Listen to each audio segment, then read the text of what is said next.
ano. Vossas Excelências decidirão, e o que Vossas Excelências decidirem, está decidido. O senhor Claudemir, portanto, era uma boa pessoa, um trabalhador, e tinha um amor que não era correspondido e era utilizado pela ré para, na verdade, enganar o senhor Claudemir. O fato é que, passados esses 2 anos, o senhor Claudemir insistia, tentava firmar com ela um relacionamento, só que a senhora Vivian se esquivava de assumir esse compromisso. Talvez querendo se livrar do senhor Claudemir, na verdade, e levar a vida regada à balada, drogas que ela estava levando, premeditou o crime que cometeu. Premeditou o crime que cometeu. A senhora Vivian ligou para ele, consta aqui, no sábado, e o convidou para o local dos fatos. Não se sustenta a tese de que ela teria sido violentada um dia antes, porque, na verdade, consta aqui que ela ligou no dia seguinte e falou para ele ir até o local dos fatos.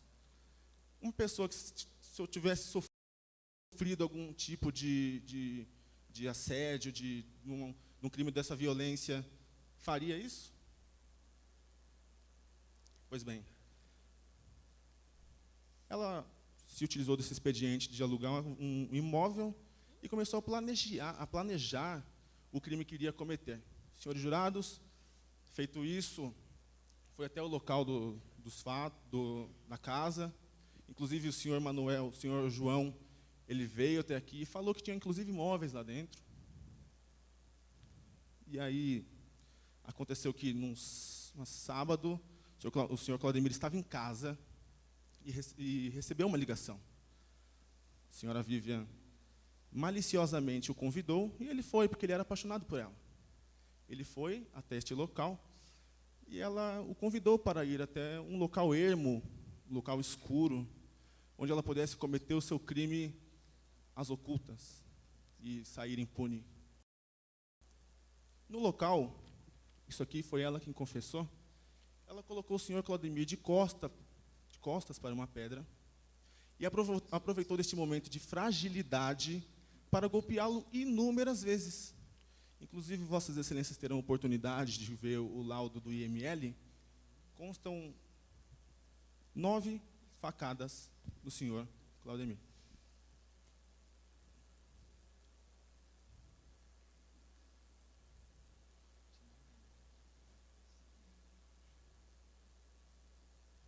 Segundo a própria Vivian, ao confessar o crime que tivera cometido,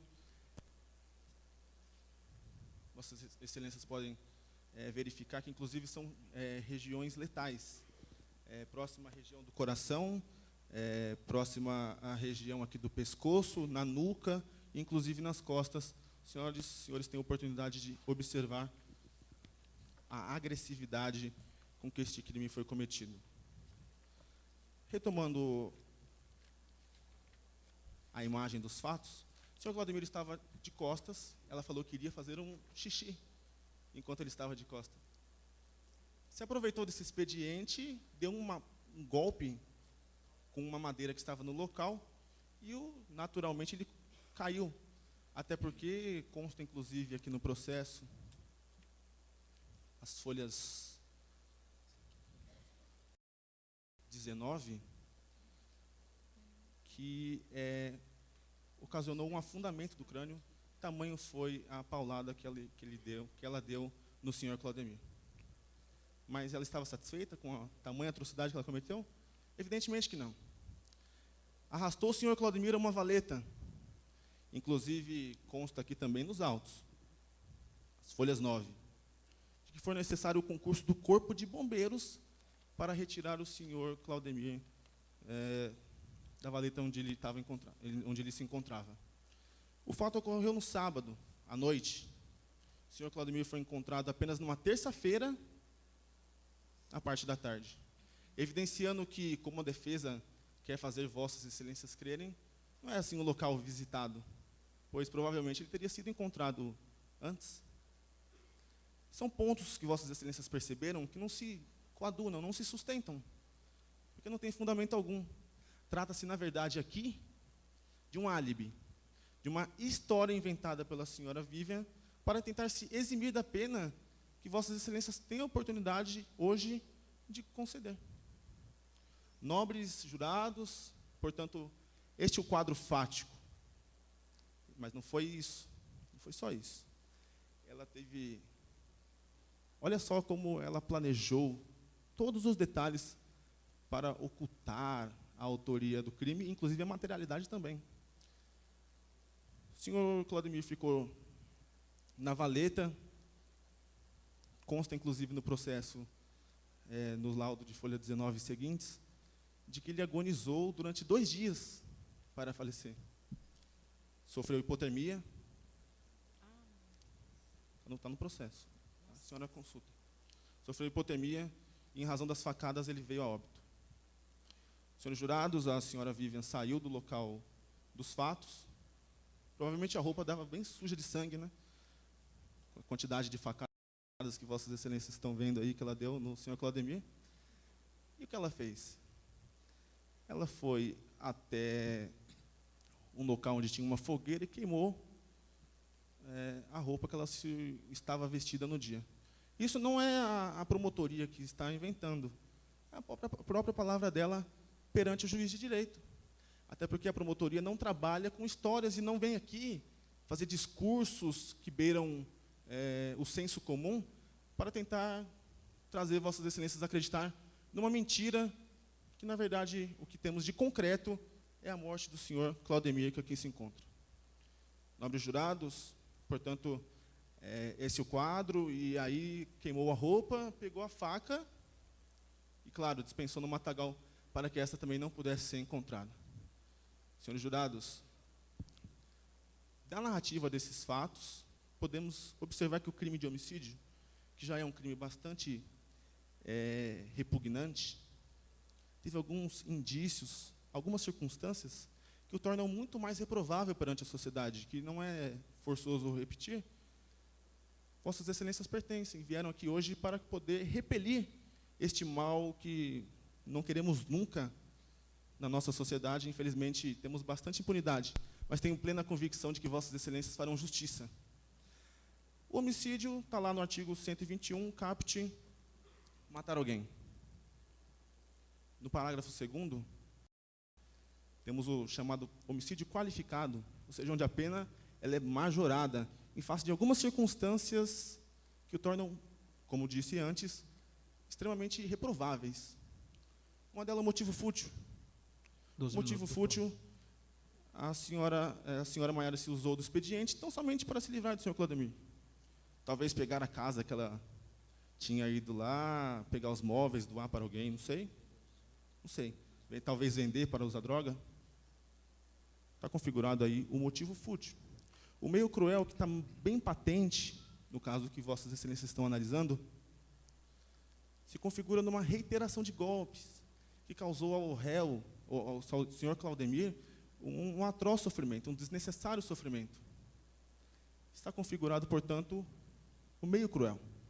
Além do mais, pela narrativa da senhora Vivian, perante o juiz, ela alega, sim, que o senhor Claudemir estava de costas. E o inciso 3º do Código Penal Brasileiro, do artigo 121, diz que o crime é qualificado se ele se utiliza de um expediente que impossibilita a defesa da vítima. Teve o senhor Claudemir alguma possibilidade de defesa? O seu maior patrimônio, a sua vida. Não teve. Foi condenado à morte pela Vivian. Além do mais, por ela ter arrastado o cadáver e jogado numa valeta, demorou 2 dias, quase 3, para ser encontrado. Mostra, inclusive, a configuração do crime do artigo 211, que é a ocultação de cadáver. E foi consumado, tanto é que o senhor Claudemir estava numa valeta, não foi encontrado durante um lapso temporal extremamente grande, indicando aí uma maior reprovação e uma situação que exige que vossas excelências se utilizem do voto para condenar a senhora Vivian, a pena que ela merece.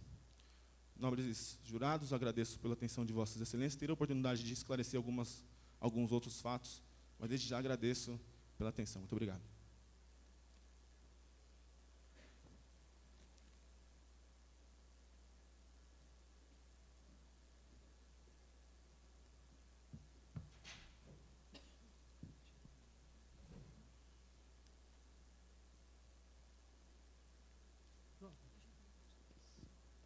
Boa noite a todos. É com muita satisfação que dirijo meus cumprimentos ao excelentíssimo senhor Dr. Daniel do Nascimento, juiz de direito e presidente desse egrégio Tribunal do Júri. De igual modo, receba minhas saudações à excelentíssima senhora doutora Adriana, excelentíssimo senhor Dr. Lucas, advogados de defesa, ao excelentíssimo senhor Dr. Jefferson, os parabéns pelo trabalho até aqui realizado, os serventuários da Justiça, meu obrigado a todos. Ao público presente, meu boa noite, obrigado pela presença. Aos familiares da vítima, nosso respeito e nossas condolências.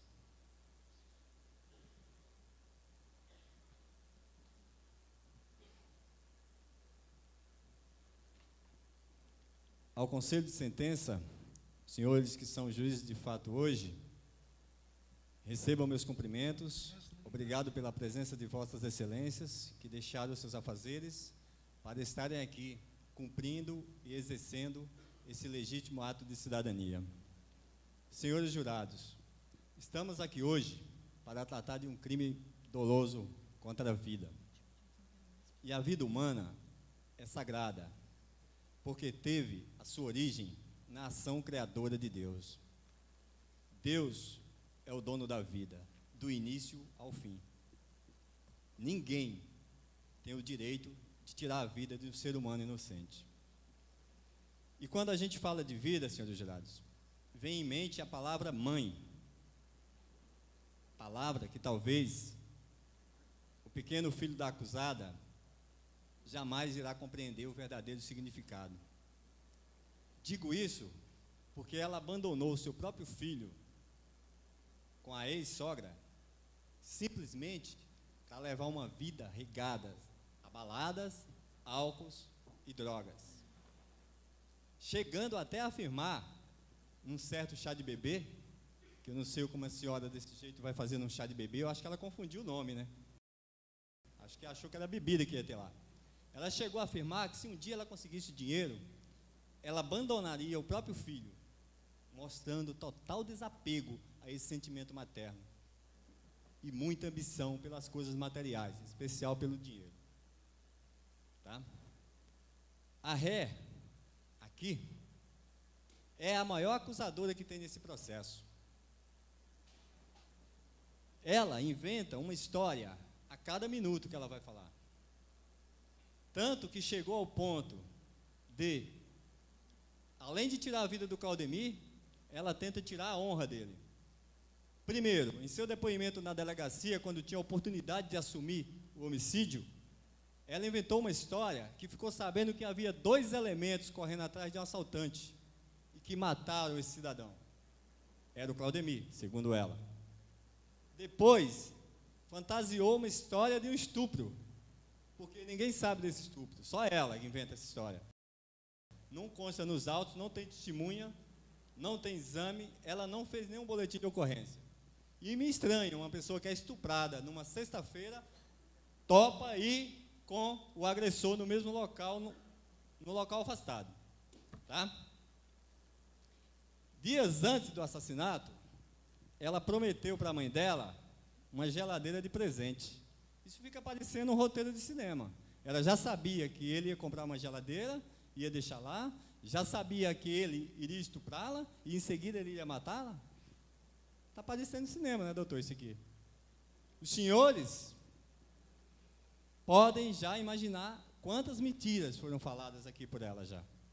E todas essas mentiras só têm um fundamento, senhores: enganar vossas excelências. Portanto, o nosso compromisso aqui não é apenas com os familiares da vítima, é com toda a sociedade, da qual os senhores também fazem parte. Ela não está sendo condenada à morte. Inclusive, ela tem 2 brilhantes defensores ali. Como? Segundo, no máximo ela pegará alguns anos de prisão, mas segundo a defesa, o senhor tem 2 minutos, doutor. Ela é uma pessoa boazinha, portanto, terá suas regalias e logo estará livre, enquanto que o Claudemir recebeu inocentemente a pena de morte. Portanto, não se omitam, trilhem pelos caminhos da justiça, que com certeza os conduzirá à condenação da acusada. Boa noite, muito obrigado. Ok.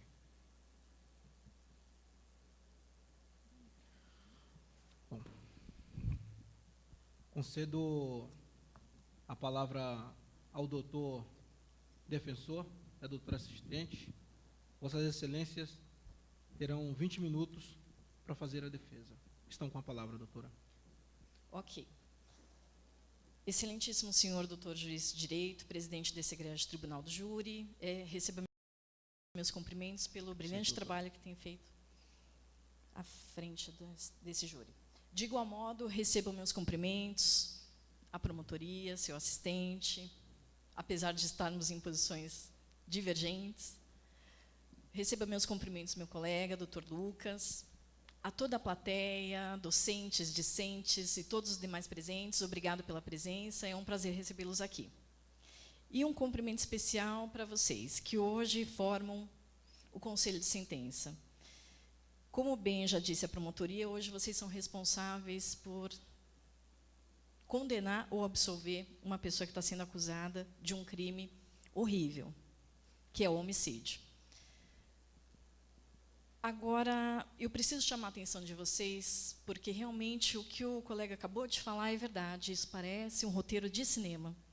E eles são solteiristas, os dois, porque a denúncia deles realmente não tem nexo nenhum. E é uma denúncia fantasiosa, porque eles tiram fatos de onde não existe e omitem fatos importantíssimos, o que não deveria acontecer, porque eles representam o Estado, e o Estado deve ser imparcial. Fato é que a vítima, o senhor Claudemir, ele não era esse santo que eles narram. Para começar, o Claudemir ele ficou por 2 anos, perseguindo a ré, de forma incansável. Isso existe em vários depoimentos, inclusive de parentes do Claudemir. A própria irmã dele, vocês ouviram, ele tinha uma paixão louca por ela. Não era uma coisa saudável, era uma coisa fora do normal.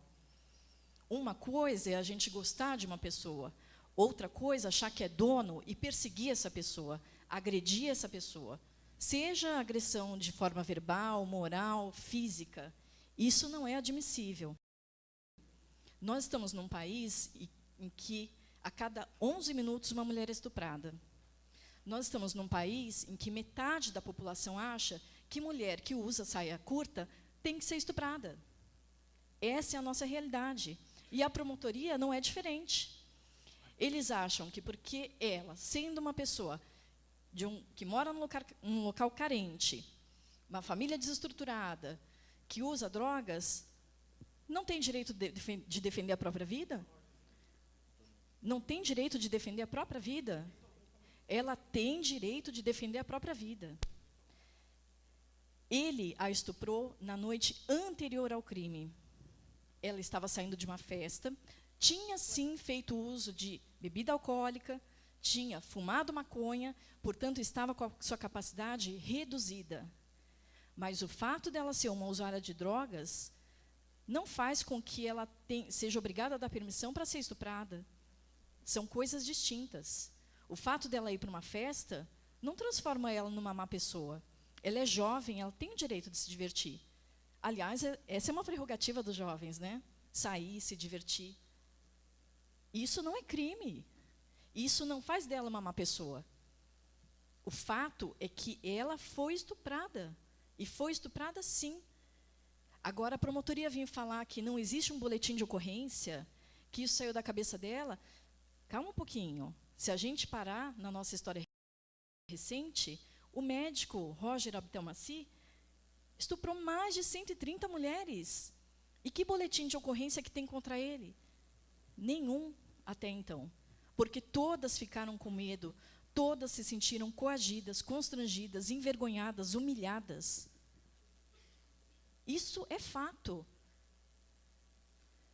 Então, o que precisa se verificar hoje é a verdade real dos fatos. Eu quero lembrar vocês, jurados, que quando vocês prestaram um compromisso, vocês juraram o quê? Seguir a verdade dos fatos, conforme os autos. E eu até agradeço à promotoria por ter entregado essa folha aqui, porque já até facilitou meu trabalho. Essa é uma parte do laudo em que mostra que a promotoria, além de omitir, também mente. Não foram 9 facadas, foram 2 facadas. Então, doutor, o senhor já tem... A UML mente? Nossa, vamos lá.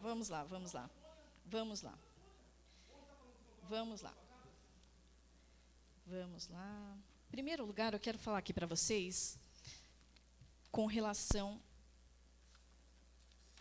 ao relatório de identificação feito. Peço que vocês peguem, por favor.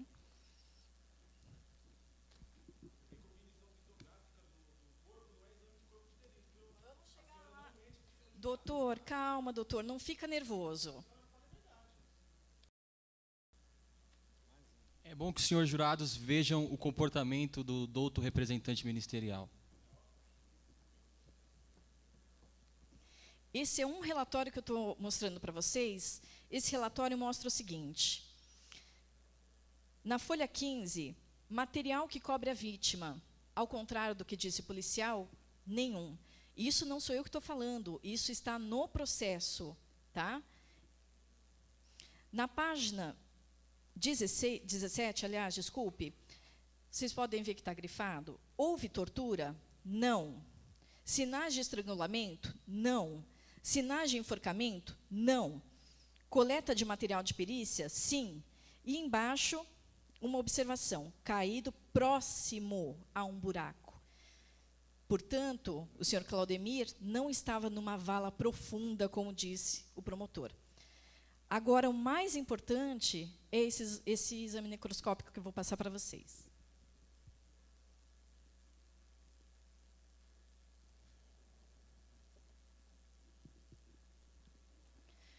Vocês vão ver, através do exame necroscópico, que não foram 9 facadas, e sim 2 facadas. Vocês têm que saber também que a vítima, o senhor Claudemir, ele era capoeirista. E a ré, vocês podem ver, é uma mulher. Ela tem o direito, de defender a sua vida. Doutor, por favor, doutor, não fica nervoso. Eu estou só mostrando a prova dos autos, coisa que o senhor não fez. Então, ela tem o direito de defender a sua vida. 2 facadas não são 50 facadas. A paulada, que ele falou, afundamento de crânio, não consta no laudo se afundou meio milímetro, 1 centímetro, e o laudo comprova de que ele não morreu pela pancada, e sim ele teve um trauma torácico. Então, é importante vocês analisarem a prova dos autos e também o temperamento do senhor Claudemir. Ao contrário do que fala a mãe, ele não era uma pessoa tão calma como a promotoria quer narrar. Ao contrário, ele é uma pessoa bastante destemperada. Não bastasse as inúmeras vezes que ele agrediu a ré, de forma física, verbal e moral, nós temos aqui um depoimento da sua própria prima familiar, em que ela fala: Dona Marilene, como era o seu primo Claudemir como pessoa? Bom, como pessoa, assim, amigo, né? Para mim nunca fez nada, um pouco agressivo, assim, ele era impossível. Aí embaixo ela fala: não, o gênio dele, assim, sabe, alguma coisa explodia. Aí o Ministério Público perguntou: como assim? Entendeu? Qualquer coisa ele ficava irritado, disse a Marilane. Ah, ficava mais agressivo. E com quem, normalmente? Perguntou o Ministério Público. Ah, isso, com qualquer um que irritasse ele, ele ficava alterado. Prosseguiu perguntando ao Ministério Público. Bom, nem nos dias anteriores ao crime, a senhora não soube se ele brigou com a ré? Não, brigar, eles sempre brigavam mesmo. Ele mesmo veio falar para mim, entendeu? Falava que se ela passasse na rua, ele ia bater nela, porque ela não queria mais. Ele falava, ela não. Isso também está aqui, se vocês puderem, por favor, pegar e passar. Então, vocês vejam que ele não é assim o santinho que a promotoria quer fazer crer. Ele era um perseguidor, ele era o algoz da ré. Veja, a ré não negou em momento algum que ela cometeu o homicídio. mas em momento algum ela cometeu esse homicídio premeditadamente. Ao contrário do que eles falam, e inclusive a própria mãe no depoimento não soube atestar com veracidade se realmente ela acha que é a Vivian que ligou. Ela não sabe dizer com certeza. E a ré nega. O fato é que o Claudemir estuprou ela na noite de sexta-feira, abordou ela no meio da rua quando ela voltava para uma festa, levou ela para um lugar ermo, a estuprou, a agrediu e deixou ela no local. E não bastasse esse absurdo, ele, ciente da impunidade, no outro dia foi até a casa dela, no sábado à noite, sem nenhum pudor. E fez de uma forma, a ameaça tamanha, que se ela não acompanhasse ele até o local, ele iria contar para a mãe dela. E isso ia causar um transtorno familiar imenso, e ela poderia ser colocada para fora de casa. E ainda ameaçou o filho, de 6 anos. Isso está nos autos. Então, quem é que pode exigir conduta diversa dela? Pegar uma faca, isso é uma proteção. Ela não pegou a faca na intenção de usar, ela pegou a faca para ter uma proteção. Então, isso é que precisa ser verificado. O Claudemir não é esse santo, ele perseguiu a ré por 2 anos a fio. O que vocês têm que lembrar é que as mulheres desse país, todas nós, estamos sujeitas a isso. Vocês sabem que diuturnamente nós vemos casos na TV, e um bem famoso é o caso da Eloá, que todo mundo conhece. Isso acontece com várias outras mulheres. Agora, o fato dela ser uma jovem, o fato dela usar droga, isso não faz com que ela tenha que ceder um estupro. Isso não pode fazer dela uma pessoa suscetível a agressões. Então, ela não nega o crime. Embora ela tenha falado em seu depoimento que ela não sabia se ele estava morto quando ela deixou ele no local. Mas o que tem que se levar em consideração é que ela fez em legítima defesa. Ninguém pode exigir conduta diversa dela. A mulher tem o direito de se proteger, aliás, qualquer pessoa tem o direito de se defender, porque o direito à vida, ele está previsto na nossa Constituição. Se ela não tivesse se protegido, se defendido, hoje poderia não ser ela estar aqui, poderia ser o Claudemir. Então, ela não nega o crime. Isso aconteceu, mas o que tem que ser considerado é que ela fez isso na legítima defesa. E o que é a legítima defesa? É repelir injusta agressão. Pode até ser para outra pessoa, mas nesse caso foi para a vida dela. Ela foi perseguida diuturnamente por 2 anos. Ele a expôs no local de trabalho.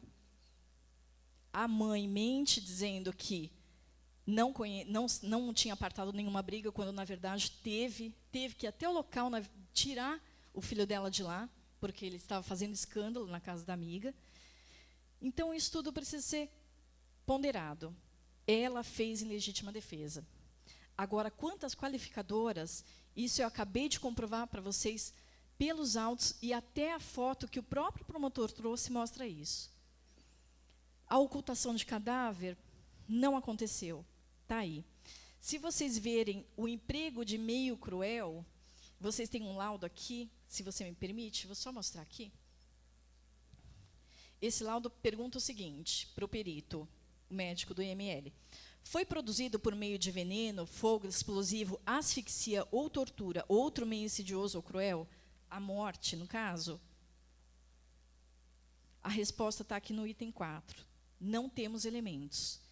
Então, não dá para a promotoria vir e criar o que não existe, modificar o que está nos autos. Não houve emprego de meio cruel. Hipotermia é outra fantasia. Óbvio que ele estava com hipotermia. Ele estava 2 dias no local. Eu nunca vi uma pessoa que morre continuar com temperatura normal. Então, é lógico que a pessoa fica fria.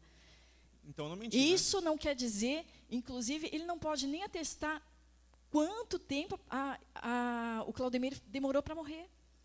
Tudo isso é fantasia. O que precisa ser levado em consideração E é o que vocês prestaram juramento, é julgar com a verdade real dos fatos e com as provas que estão no processo.